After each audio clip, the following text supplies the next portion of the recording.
Namasté. Cette semaine, l'Inde a franchi officiellement le cap des 300 000 morts du nouveau coronavirus. C'est le troisième pays à atteindre ces chiffres, après les États-Unis et le Brésil. Pourtant, si on se fie au tableau qui va apparaître sur votre écran, on a l'impression que l'Inde s'en sort bien, comparé à la France. Mais en réalité, selon un grand nombre d'experts, les chiffres réels seraient 5 à 10 fois plus élevés que le bilan officiel. Et comme si le virus ne suffisait pas, d'autres actualités secouent un pays déjà bien meurtri. On y reviendra à la fin de la vidéo. Voici pourquoi l'actualité nous offre l'occasion, pour le deuxième épisode de Partage un pays, de partir au pays de Gandhi.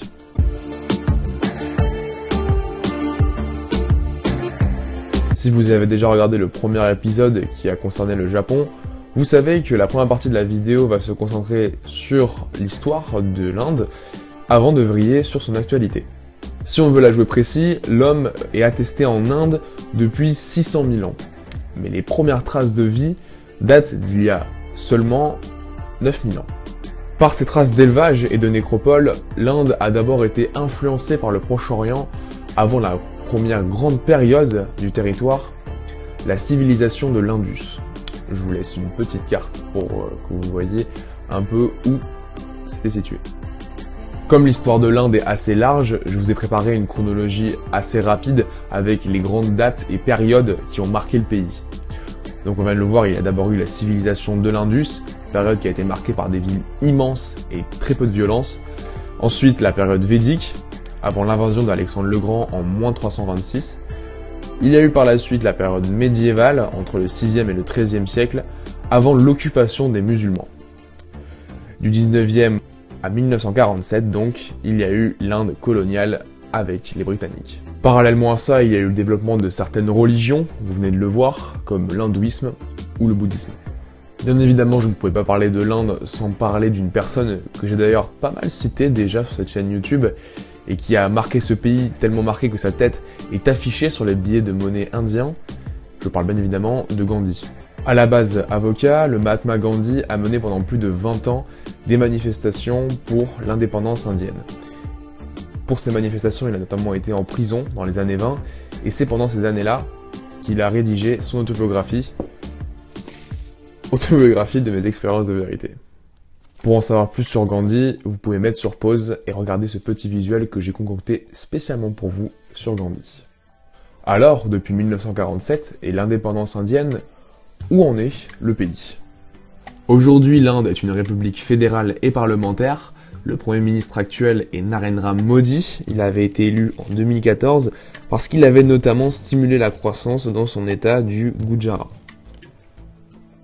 L'actuel président indien, Ram Nath Kovind, depuis 2017, et c'est important à souligner, est issu de la caste discriminée des Dalits. Pour rappel, les castes, c'est un système de valeurs religieuses et rituelles très ancré en Inde, et cette organisation permet de structurer la société indienne. En haut des castes, il y a les brahmanes, chargés des sacrifices, de l'étude et de l'enseignement du sacré, les kshatriyas, chargés de la protection de toute la société, les vaishyas, chargés de l'agriculture, de l'élevage et du commerce, et le quatrième groupe, les serviteurs, donc les shudras, qui sont à l'extérieur du système. Et donc après, les intouchables, les Dalits qui sont catégorisés comme impurs et victimes encore aujourd'hui de nombreuses discriminations, malgré l'exemple du président actuel.